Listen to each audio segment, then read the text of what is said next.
M'énerve.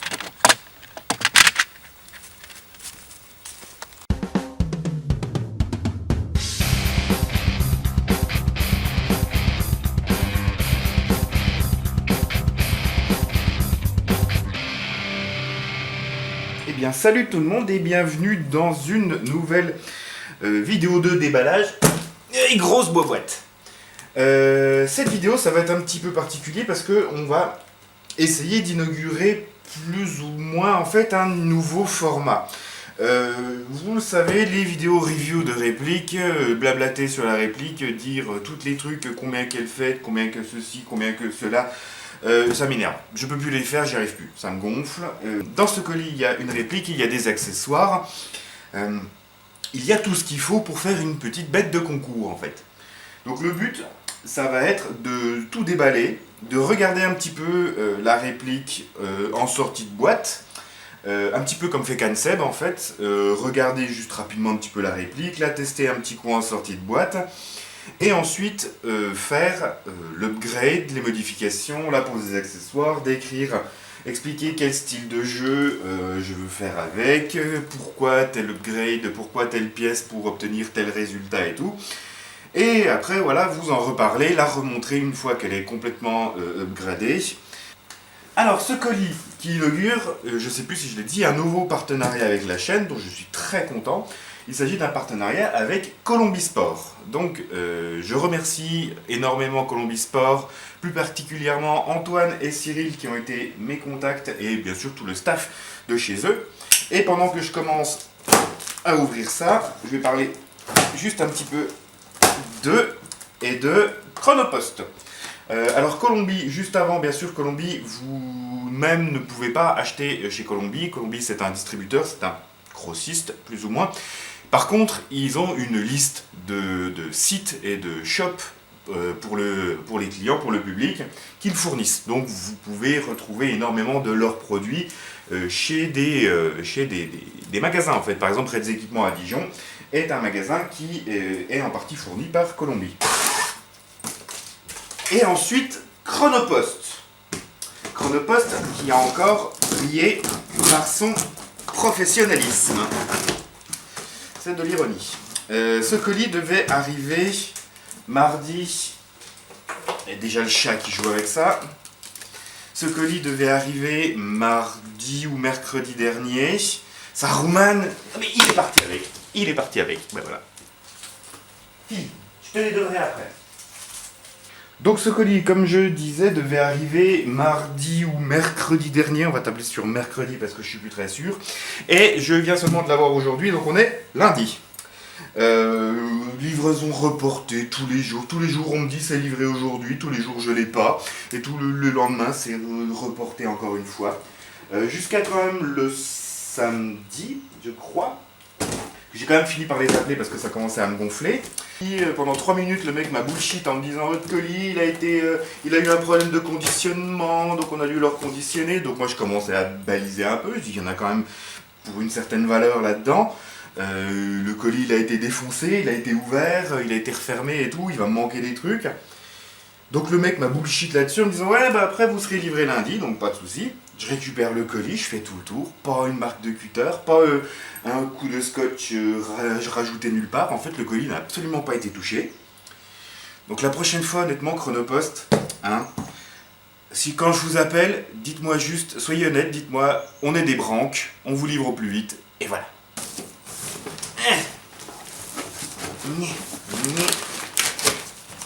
Là. Ça.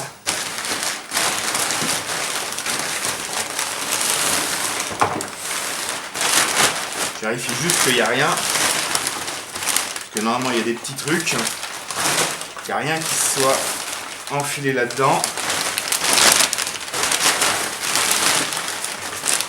Qu'est-ce que je sors en premier ? J'ai plus besoin de ça. On va sortir ça en premier. On la regardera un petit coup après de toute façon. Hein, voilà. Donc ça c'est la réplique. PRK9 RTS GG. Allez. Ça. Hop.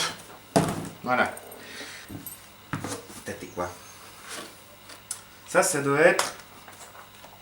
Ouais, c'est le petit red dot. Donc voilà, je fais un petit peu le tour, je sors tout, on regarde tout en détail après. Un chargeur, deux chargeurs, trois chargeurs, parce qu'en plus c'est des chargeurs de 40 coups, donc il faut quand même faire un petit peu de réserve. Ça c'est un Saruman. C'est un Saruman, donc, voilà. Un peu plus d'1 an, 6,5 kg. Petit moteur, ça c'est super, petit moteur Super High Torque Ares. Un piston extra light avec dents acier, pareil de chez Ares. La batterie, donc batterie 11.1 GG parce que la PRK est 11.1 ready. Donc tant qu'à faire, ça c'est la batterie qui est conseillée avec, batterie GG 11.1. Donc tant qu'à faire, on va rester sur celle qui est avec. Le petit set d'engrenage qui va bien, du SHS, du 13.1. Un petit amplificateur, je pense que vous commencez à voir ce que je veux faire avec cette réplique. Là il y a les petites choses. Ah super. Donc on a un petit joint et un tensionneur de chez Unicorn. Donc ça c'est une nouvelle marque d'upgrade qui vient d'apparaître chez Columbia. Donc je me suis dit tant qu'à faire, on va tester ça quand même. Alors on a là une petite tête de piston sur roulement, c'est du SHS que j'ai pris, ouais. Des petits shims pour pouvoir refaire le calage des engrenages parfaitement. Et des petits sachets de Bibis, donc de la BLS bio en, je vais prendre 0,28 et non 0,25, c'est ça. Il n'y a plus que le chat dans la boîte. Donc nous voilà. Pendant que le chat s'éclate dans le carton. Donc avec tout ça, je pense que vous avez compris que j'ai envie de me faire une petite SMG config moteur high torque gear high speed avec la 11.1, l'amplificateur, un truc qui fout quand même un petit peu le bordel. Sachant que la PRK9, elle est équipée d'origine d'un petit MOSFET qui permet de modifier les modes de tir. Donc vu que c'est des chargeurs, les mid-caps sont des 40 coups, le full c'est pas top. Donc à la place du full, peut-être mettre un petit burst de 2. Et avec cette petite saloperie là, ça va foutre un de ces bordels. Un truc vraiment, une config light. En gros, j'ai un sac 5.11 qui fait une vingtaine de litres. Je veux que quasiment, je voudrais me faire une config où tout ce que je porte sur moi, mis à part les fringues, tiennent dedans. Je vais me faire une config ultra light où le chest, les chargeurs, la réplique principale, secondaire, billes, gaz, chargeur, tout tiennent dans ce sac. Oh, ils sont magnifiques les chargeurs. Tac. Petite documentation, un petit chargeur. Alors GG, vous connaissez ma relation avec GG, c'est un amour un petit peu vache. J'ai eu une RK47 GG que vous avez vu pendant très longtemps. Ça a été l'amour tant qu'elle marchait bien et ça a été la haine quand elle a commencé à merder parce qu'elle a merdé dans tous les sens et il n'y avait rien à y faire. J'adore. Oh, c'est trop bien. C'est tout compact, c'est tout petit, j'adore. Là, est-ce qu'ils ont corrigé? Ah non. Ils n'ont pas corrigé le défaut du chargeur. Ah si. Si, c'est quand même mieux. Ah si. Saruman, t'as fini? De rien, je vais engueuler le chat. Cette espèce de petit chargeur 9 mm là. La crosse pliable. Normalement.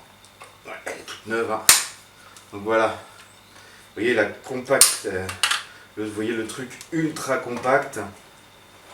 Ça c'est vraiment top.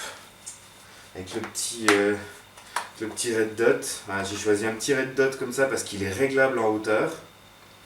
Et il est disponible en plein de couleurs en plus. Il y a plein de versions où la coque elle a plein de couleurs différentes. Je crois qu'il est solaire. Donc en plus ça c'est top. Et j'ai surtout pris ce modèle parce que normalement il y a le kill flash Voilà, il y a le kill flash qui est directement fourni avec, ça, pas de question à se poser sur quel modèle est compatible ou pas, livré dans sa petite boîte avec tout ça qu'il faut avec, ça c'est vraiment un truc assez cool. Qu'est-ce que j'ai pas pris en upgrade? J'ai pas pris en upgrade le canon, parce que le canon il fait 128 mm et des canons d'AEG de cette taille ça ne se trouve pas, donc je voulais pas forcément prendre un canon plus grand et puis le recouper. Mais c'est quand même un canon déjà de 6.03 d'origine, donc on lui fera un petit polissage miroir et ça ira très bien. J'ai pas pris de bloc up parce que c'est un bloc up qui a déjà en plus un disque de réglage et qui doit être un petit peu spécifique. Donc pas forcément besoin d'y toucher, on changera juste le joint avec le tensionneur et puis ça ira très bien. Les organes de visée, on va pas y toucher, on mettra le red dot qui ira par dessus. Parce que quitte à utiliser un red dot, j'aime bien garder les mires métal pour au cas où le red dot lâche. J'adore, c'est génial.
Ah bah pile à sa bourse. Hein.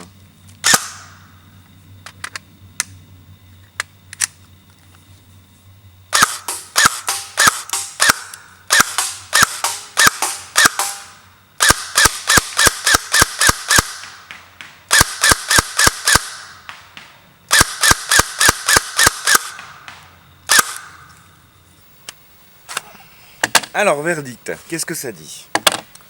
En sortie de boîte ça tourne pas trop mal, mais il y a vraiment de l'amélioration à faire. Et c'est ça qui est cool parce que j'ai quand même pas mal de pièces d'upgrade.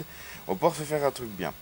Euh, j'ai eu des irrégularités au niveau du hop-up. Vraiment, je sais pas, c'est bizarre parce que ça semble des fois arriver un petit peu en début de chargeur quand ils sont pleins. Des fois non, mais souvent oui. Est-ce que c'est les chargeurs, le ressort qui est encore neuf, qui est un petit peu trop raide? Peut-être.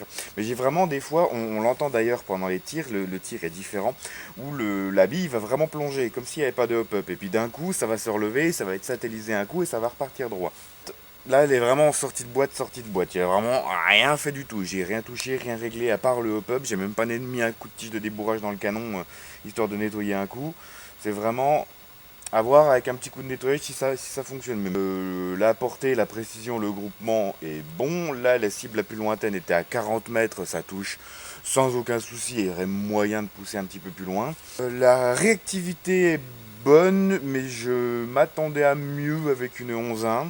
En fait, on sent que ça claque très fort. Donc, est-ce qu'avec le canon court, ils ont mis un ressort un petit peu costaud? À voir, ce sera à voir au démontage. La course de la détente est un petit peu longue. Sinon, bah, on peut vraiment spammer là sans aucun souci de blocage. Ça reste quand même de la 11.1. Donc, elle est 11.1 ready. Donc, moi, j'ai pris de la 11.1. Pas réfléchi là-dessus. Le logement de la batterie, là, même avec la batterie qui est recommandée pour ce modèle, c'est une chiantise. C'est les batteries avec 3 cellules, donc je me retrouve avec 2 cellules ici, une cellule ici. Je peux pas aller plus loin parce que là, il y a le MOSFET. Et j'ai encore pas trouvé une façon correcte de la mettre pour que je puisse ouvrir la fenêtre d'éjection avec le hop-up. Pour avoir accès au hop-up. Donc là, je suis obligé de réouvrir le capot avec la batterie qui se fait la malle. C'est une chiantise. On sent que le moteur, là, les tests de tir que j'ai fait, on sent que le moteur il a chauffé quand même un peu. On sent il mériterait d'être un petit peu plus péchu. Ça tombe bien, j'en ai pris un peu plus péchu.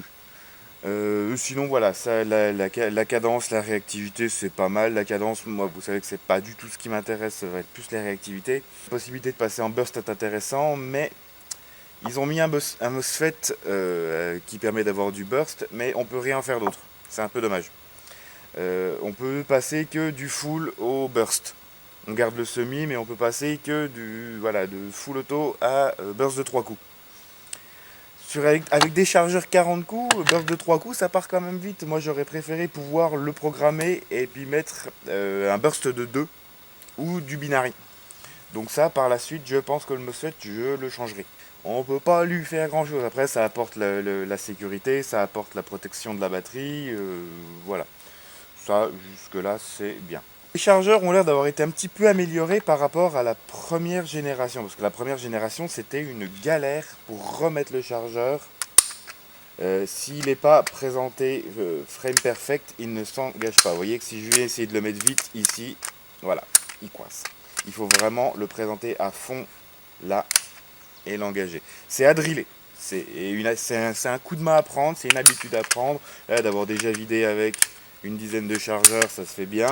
Mais dans le feu de l'action d'une partie, ça peut poser problème. Mais c'est quand même mieux. J'avais vu une fois en magasin les toutes premières qui étaient sorties et c'était 10 fois pire que ça. Donc ça a quand même été bien amélioré.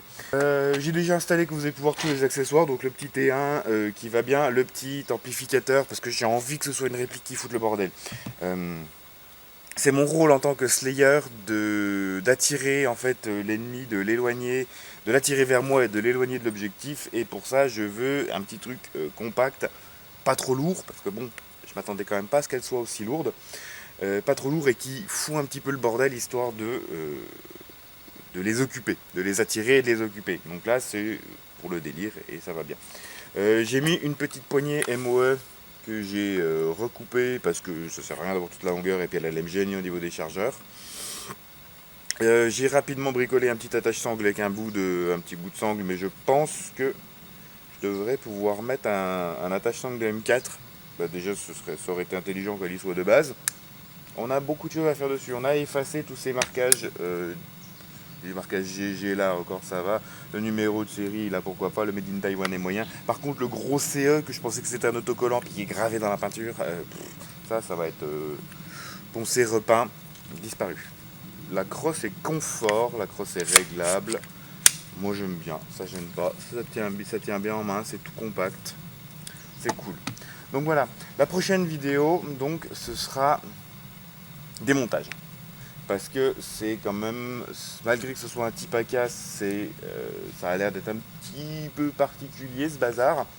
Donc je pense que ce serait intéressant de montrer un petit peu le démontage. Et je remercie très chaleureusement Colombi Sport qui me permet de faire ces vidéos. Donc un grand merci à vous, c'est vraiment super cool. J'en arrive à la fin de cette vidéo. Si vous avez des questions à poser sur le nouveau format, des suggestions à faire, n'hésitez pas à le faire dans l'espace commentaire de la vidéo.